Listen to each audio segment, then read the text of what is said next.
beloveds. I am Reverend Amani Malaika. I am here with beloved Raymont, Dr. Reverend Raymont Anderson. And if you have been with us before, you may know that Ray has been covering for me while I have been away on sabbatical, and I am now returning. So we get to spend this time together for our April theme. If you are new to us, welcome. This is a little bit of a different format than I typically do for sermon content and messages, and I'm so glad you're here. Thank you for watching. So, my gentle giant, Reverend Raymont. Yes. This is I just have a giant gratitude. Thank you. It has been what a wondrous thing to have you kind of step into the fold and allow me to just rest with ease and no worries, knowing you were holding down. Amen. Yes. My pleasure. I am honored. Thank you.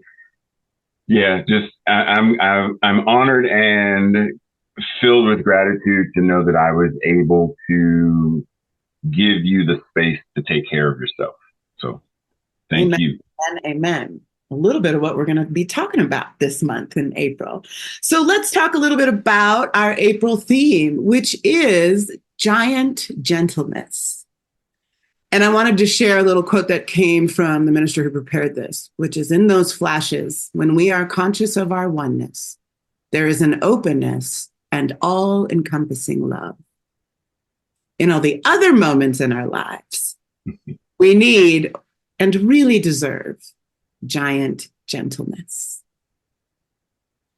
So that's what we're going to be diving into during this April series, during the next 4 weeks. And I am really excited because I like the way that we're going to have an opportunity to talk about what it means to be gentle with ourselves, to bring that gentleness to others, to our communities, and to the world, and anchoring all that in the reality of sort of this cosmic oneness that you and I belong to, and that it is giant, right? That this giant gentleness, this force of love, the divine, the beloved, the holy blessed one, whatever we want to call it, is greater than the epic amounts of despair and violence and pain and suffering that we are personally experienced, that I personally experience, and that the world is experiencing on greater and greater levels. And so I wanted to give some context to, may these things be able to be met from this place of love, of the one, of the gentle giant that is God, that is you, that is me. Because we need it. The giant, epic pain of the world must be met with the giant, gentle, loving force that is the divine. What say ye, Rev Raymont? Oh, I'm right there with you. Yes, because there's so much going on, both in our individual lives and in the collective experience, where it's easy to feel worn down, worn out, beaten down, beaten up, overwhelmed with so much pain and trauma and grief, that if we're not in a space of being gentle with ourselves, with the process, not gentle with the entire way that we show up, then we're actually doing, one, greater harm to ourselves than the collective, because we're not ensuring that our cups, are full. And we're actually impeding the process of healing. Right? Like when I had surgery and they're like, don't do nothing for a couple of weeks. Like, don't walk. Don't do it. Right. Like, you have to give your body time to, that's gentleness, that's compassion. well, if I'm going to do that with my body post surgery, am I doing that with my heart and my mind post argument or post activism or even simply, scrolling through? Wait a minute, the police shot enough. Like if I'm not doing the same, pause, breathe, be gentle, be compassionate. That doesn't mean throw up your hands and do nothing. It means right now, what do you need to do for you? Amen. Because you can't do something for another if you're not making sure that you're taken care of, that you have the capacity. Breathe. So yeah, I'm right there with you 1000%. Amen. Amen. So, beloveds, may you welcome in the gentle and giant nature of the Holy Blessed One. May you be blessed by it more and more and more throughout this series. I love you so much. So glad you're here. I want to invite you to get obsessed. I want to invite you into a sweet and powerful, positive obsession. And you can join me by doing this. There's several things that are freely offered, no financial requirement. You can get a phone call and a text every day from our prayer warriors, our practitioners. It's called Spirit Calling, delivered directly to your phone. You can sign up for the app that we have built, where you get a message and journal prompts and recommended spiritual practices, an opportunity to get connected in community with other wonderfully obsessed humans through our small groups. And all of these things you can find on our website, abqcsl.org. It is my deep, deep, deep desire to invite you into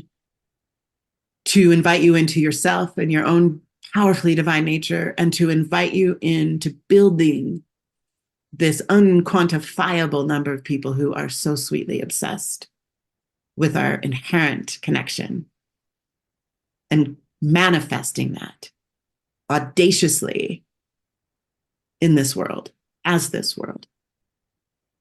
I'm so glad you've been with us. I'm so glad you will come back and keep at it. You are worth it. Love is worth it. Oh, Raymont, we're going to take it to the streets.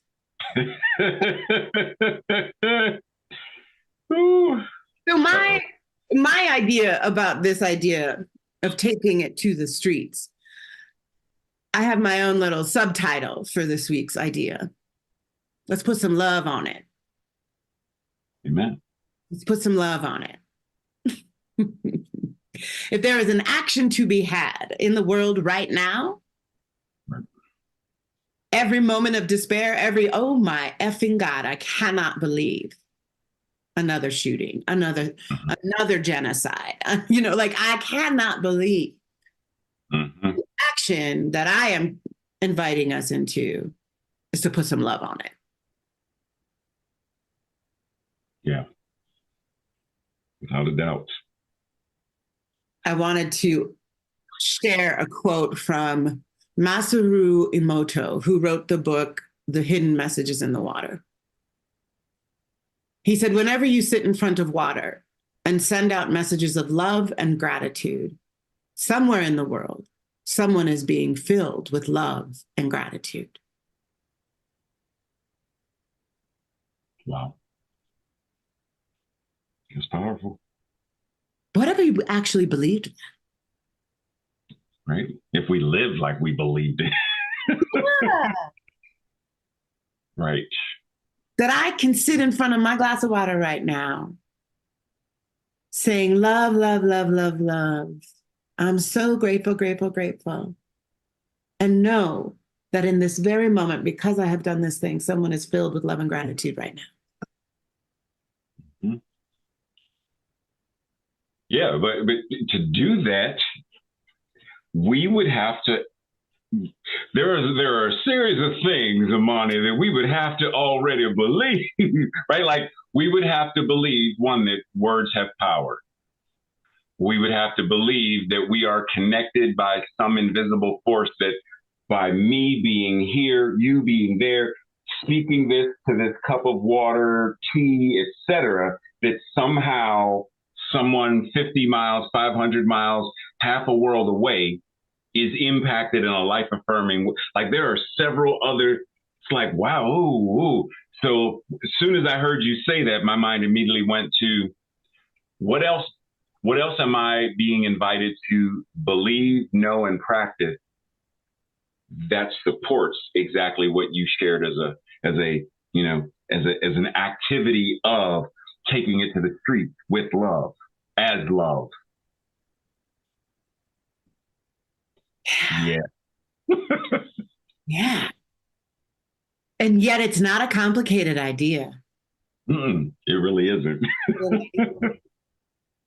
It really isn't.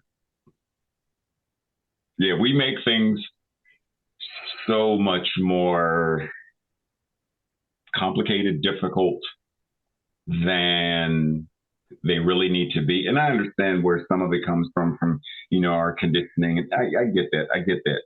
And yet there's still the idea, and I referenced this before. So in my mind, my surgery, complicated, because just the idea of me having a scalpel in my hands is like, oh no, no, no, no. Keep with your skill set, right? It's not your skill set. Right, right. Cut the cornbread, not the. So I got you.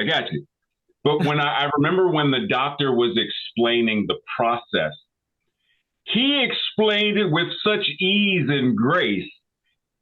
He made it sound like he could do this with his eyes closed, half sleep. And it made me in perspective, this very complex, life dependent process for me was like, oh my. And for him, it was, oh my, I got this. Yeah, walk in the park. Right? That is the same thing it is to get to this space of, okay, how do I take this to the streets? What does it look like to take this to the streets? What does it look like to be the very embodiment of love, taking this to the streets? Because it's not a grand, I'm changing the world, blink. But in a way it is. And it is, right. Right.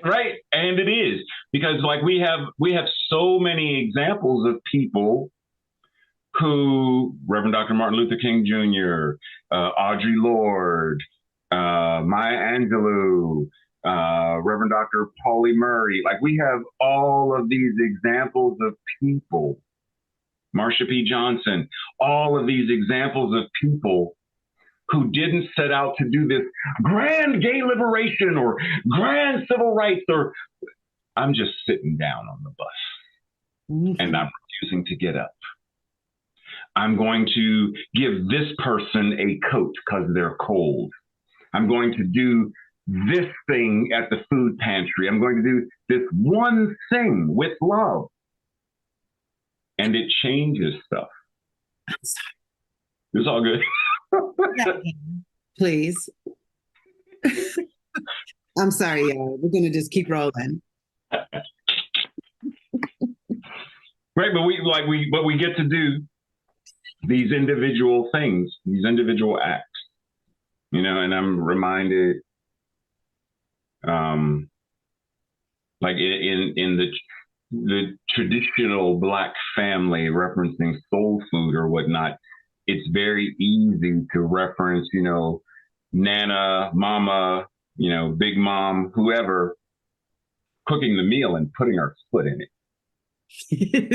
What does that mean? It means she did it with love. It means her whole soul went into those greens and you can taste it. Well, that's no different than speaking love to the water, knowing that there's water in the air. There's water in our bodies. There's water. So if I can affect this body of water in this cup in front of me, then I can affect this body of water. I can affect that body of water.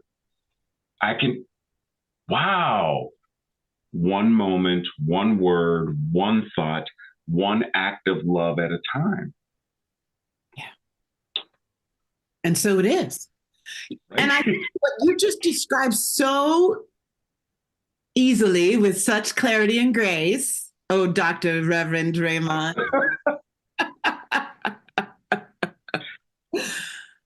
is what we call expanding consciousness. Elevating consciousness, which sounds like this very involved, evolved practice. It's what you just, that's right. It. Right. Can I intentionally begin to address myself as a body of water and begin to understand, oh, let me send that to these other bodies of water. That is increasing consciousness. Right. Not complicated. Right. No. You do not need a degree in physics. You do not even need to study the quantum. You don't even need to study science of mind or any tradition. Yeah, I often remind people who find this to be, what, and I'm like, pause for a second. Have you ever sat on the bus, on the train, on a plane, somewhere, and felt someone staring at you, and you turn around and see them eyeballing you? Well, what connected their eyes to your, I feel like I'm being watched. And you turn around and you see, what is that? Or you walk into a room where, if there are still people in there, let's say there are a couple of people, and you walk in and you can tell that there was an argument or something. You feel it. Well, wait. If I can feel they eyeballing me, and I can feel the tension and could cut it with a knife, then I can also be the embodiment of love to such a degree that when I, as love, enter this space, it's transformed in the same way that Kelowna, right? That means. Yes. That means. Yes. You right. be the vibe. You be the good vibe that you want to experience when you walk into the room. Yep. Be the vibe. Yep. Exactly. And that, in and of itself, it's not trigonometry, right? It's making a choice. Who do I choose to be? And the being informs the doing. I don't want to be what my mom said that I should be or do. Not my dad, not my third grade teacher, who am I choosing to be? Because the world, as you said previously, the world has its assumptions and dictates in terms of what it means for you to be a Black queer woman. Do you show up based upon their? No. Because I know you well enough. You done told them already, hush up now, leave me alone. Till you do right by me, everything y'all even do. But I'm sending it with love, just so you know, right? Right? But I have no reason to operate based upon that. That's your blueprint for the house you're building. I have my own blueprint for that, which I am building, and I'm living based on that. That's really not that difficult. Yeah. And, we don't have to trip ourselves up with some, grand strokes like you spoke of in the last conversation we had, these grand strokes that, I ideate on that as well. Like, listening to NPR the other day, and I was like, I'm getting on a plane. I am flying to the Congo, and I am effing up and shutting down all cobalt mines. That's what I'm doing. Right. And when I move through the rage, I send my love again. I go back to prayer. I return. I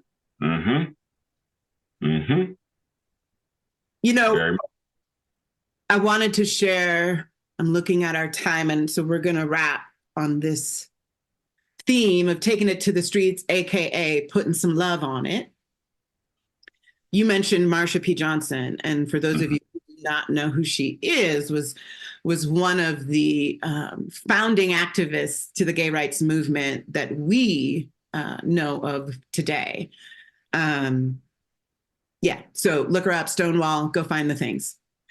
But I came across this quote earlier today from Marsha, and I want to share it. History isn't something you look back at and say it was inevitable. It happens because people make decisions that are sometimes very impulsive and of the moment. But those moments are cumulative realities. Wow. Okay. Cumulative realities, my friends. Yes. Amen. May Wow. each of us, may you consciously contribute to the cumulative reality of good on this planet. Put some love on it. Yeah. Thank Amen. you.